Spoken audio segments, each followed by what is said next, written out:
Welcome back to part 2 of the Incerto series written by Nassim Nicholas Taleb. In part 1 we talked about his first book, Fooled by Randomness. This time it's all about the Black Swan. We will look at what a Black Swan event is, the differences between Mediocristan and Extremistan, and how to insure against Black Swans or even profit from them. So what's a Black Swan event? For millennia we thought that only white swans exist. Then we discovered Australia and suddenly there was this black bird, a black swan. The idea of the Black Swan is that one single observation can invalidate a general statement derived from millennia of confirmatory sightings of millions of white swans. All you need is one single black bird.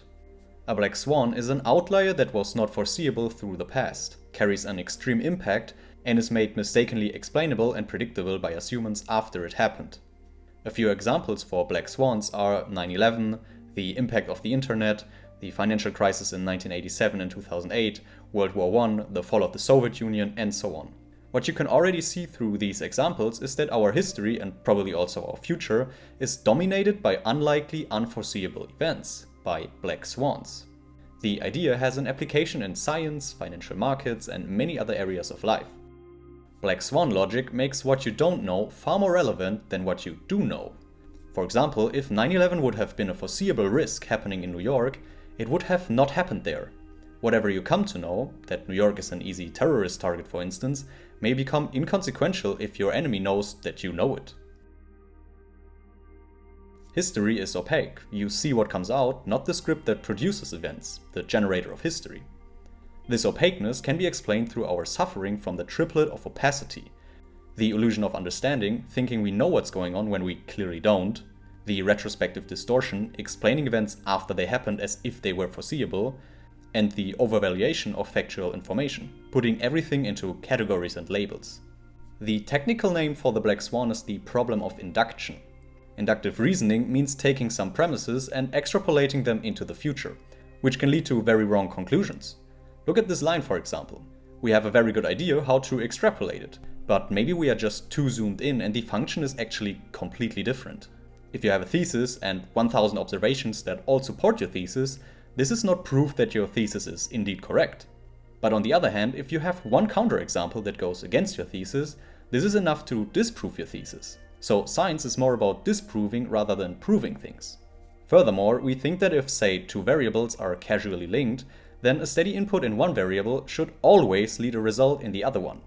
But modern reality rarely gives us the privilege of a satisfying linear positive progression. You may think about a problem for a year and learn nothing. Then something will come to you in a flash. These nonlinear relationships are ubiquitous in life. Linear relationships are truly the exception. We only focus on them in classrooms and textbooks because they are easier to understand. Another famous example to explain the problem of the Black Swan is the life of a turkey. He gets more comfortable and has more trust in the people who own him every day he gets fed. His quality of life gets better every day until it doesn't. Surprise, it's Thanksgiving. A Black Swan event for the turkey. Notice how the feeling of safety was the highest at the same time the risk of demise was the highest. Something has worked in the past until, well, it unexpectedly no longer does. And what we have learned from the past turns out to be at best irrelevant or false, at worst viciously misleading. This also shows that the Black Swan can be personal. For example, the people who own the turkey know what's going to happen, just the turkey himself doesn't. Some Black Swans are unexpected for everyone, others might be foreseeable to some degree to me, but might hit you completely out of nowhere. The financial crisis 2008 felt like a Black Swan for many, but was obvious to others who made a lot of money by shorting. Back when Taleb was a trader, he was betting on these type of blow-ups. I love the movie The Big Short too much to not include this clip. As the housing markets and banks continued to hemorrhage, only one of the big shorts refused to sell. Mark Baum. So it was beyond perfect when he was asked to speak at a conference opposite Bruce Miller, a famous bullish investor. This was the Ali versus Foreman of the financial world, the realists versus the fools. And if it seems almost too perfect, trust me, this happened. My firm's thesis is pretty simple. Wall Street took a good idea, Louis Ranieri's mortgage bond, and turned it into an atomic bomb of fraud and stupidity that's on its way to decimating the world economy. How do you really feel? I'm glad you still have a sense of humor. I wouldn't if I were you. Bastards just issued a Hell, press it's my release. passion. We already got another one. But for the first time in my It's life, 39 last. it's... Fucking hit refresh, it's dropping, man. It always goes down. And as fun as it is to watch pompous, dumb Wall Streeters be wildly wrong, and you are wrong, sir, I just know that at the end of the day, average people are going to be the ones that are going to have to pay for all of this. Because they always, 32? always do. It's 32. Yeah, it's fucking tech, man. That's my 2 cents. Thank you. I'm gonna drop a deuce at Deutsche. Does our bull have a response? Only that in the entire history of Wall Street, no investment bank has ever failed unless caught in criminal activities. So, yes, I stand by my Bear Stearns optimism. Oh, we gotta pause for a second here. Do you recognize his inductive reasoning? Only because something never happened, you can't reason that it will never happen. One counterexample is enough to prove you wrong. And maybe this counterexample does not exist yet, but it's about to happen. Mr. Miller, I'm sorry, quick question. From the time you guys started talking, Bear Stearns stock has fallen more than 38%. Would you still buy more? Yeah, sure. Of course I'd buy more. Why not? Boom! Jesus Christ. That Oh, no. the first part of our presentation. Up next, we have the legendary former chairman of the Fed, Alan Greenspan. Folks. Overall, we highly overestimate how well we can predict the future. We simply don't know what we don't know. The classical model of discovery is as follows. You search for what you know, say a new way to reach India, and find something you didn't know was there, America. If you think that the inventions we see around us come from someone sitting in a cubicle and concocting them according to a timetable, think again. Almost everything of the moment is the product of serendipity. Not planned, random, unlikely, and fortunate. An important distinction Taleb talks about is the difference between scalable and unscalable jobs, to later explain the distinction between Mediocristan and Extremistan. A concrete example is the best way to understand this distinction. A baker, cab driver, or prostitute have unscalable jobs. They are paid directly for their time. On the other hand are scalable jobs that are mostly rewarded for their ideas and decision making and luck.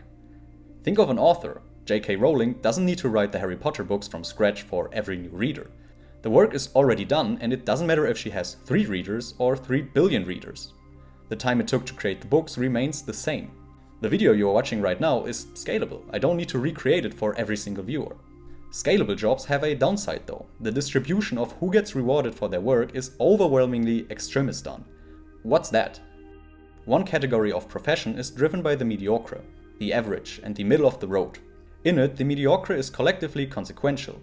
The other has either giants or dwarfs. More precisely, a very small number of giants and a huge number of dwarfs. A Mediocristan example is body weight or heights of humans. There is a biological limit and you can expect every adult to be somewhere between 1 and 3 meters tall. If you have 1,000 individuals, there are none that are a few hundred meters tall, for example. An Extremistan example is book sales or let's just say net worth of individuals. If you add either Bill Gates, Elon Musk or Jeff Bezos to the mix of 1,000 people, they raise the average by so much that the average gives you zero indication of what the quote-unquote regular net worth is. These guys would make up 99.9% or so of the total net worth of the 1,000 people. Just like J.K. Rowling has hundreds of millions of readers, which the long tail of other authors definitely doesn't have.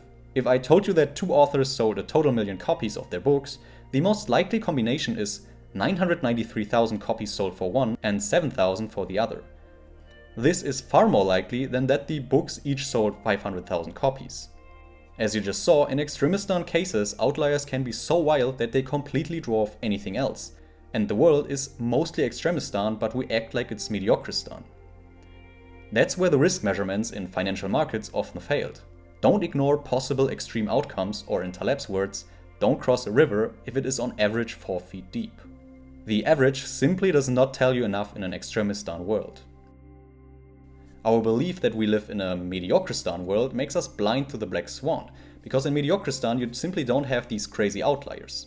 This Black Swan blindness leads to 5 themes that we also partly talked about in the Fooled by Randomness video. Conformation error. We focus on pre-selected segments of the seen and generalize it to the unseen. Narrative fallacy. We fool ourselves with stories that cater to our platonic thirst for distinct patterns. Believing the world is linear, as explained before. Distortion of silent evidence. What we see is not necessarily all that is there. History hides black swans from us and gives us a mistaken idea about the odds of these events. And tunnel vision. We focus on a few well-defined sources of uncertainty. Okay, so I hope you understood now what a black swan is and where it happens, but how can we insure against it, or how can we avoid these things? Be a fox with an open mind. I know that history is going to be dominated by an improbable event, I just don't know what the event will be. And as an investor, if you know that you are vulnerable to prediction errors, and if you accept that most risk measures are flawed because of the black swan, then your strategy is to be as hyper-conservative and hyper-aggressive as you can instead of being mildly aggressive or conservative. Meaning, don't invest anything in things that have an associated quote-unquote medium amount of risk. As an example of this so-called barbell strategy, put 90% of your money into super low-risk investments and 10% in highly speculative investments. Or alternatively, have a wide array of speculative bets, but limit your downside risk by having 50% stop losses. If your investment goes down that much, you automatically sell it. You lost money on that trade, but limited it to 15%. Also, do not try to predict precise black swans. It tends to make you more vulnerable to the ones you did not predict. If, on the other hand, you get exposure to something that looks like an opportunity, seize it. To profit from a positive black swan, you need to get exposed to it, which already rarely happens, and then follow through. If you are an author and a big publishing house wants to meet you, do it. It might be your only chance. All these recommendations have one point in common: asymmetry. Put yourself in situations where favorable consequences are much larger than unfavorable ones. Try to think in consequences instead of probabilities. You don't know how likely it is that something's gonna happen, but you can estimate or imagine what the outcome of it will be. For example, you don't know how likely it is that there will be an earthquake in your city today, but you can imagine the outcomes it produces. Base decisions on potential outcomes, not probabilities. This hopefully gave you a good idea of what a black swan is, how it can happen in Extremistan areas of the world, and how to deal with it. I would still absolutely advise you to read the book, because this video is not a summary. I basically just took the, in my opinion, most important insight out of it, however the other 90% of the book are still relevant. Whether that's the flaws of the bell curve, the Mandelbrottian approach and fractals, or further applications and technical details of the black swan. The book has a lot more to offer than what I presented here. If you enjoyed the video or learned something from it, I would appreciate it if you leave a like and subscribe to the channel to not miss the next part of the Incerto series. This one will be about anti-fragility. You can also follow me on Twitter, where I will publish a thread on Taleb's books The Bed of Procrustes, which is a collection of aphorisms that better suits Twitter than a video in my opinion. That's it for this video, thank you for watching and I see you next time.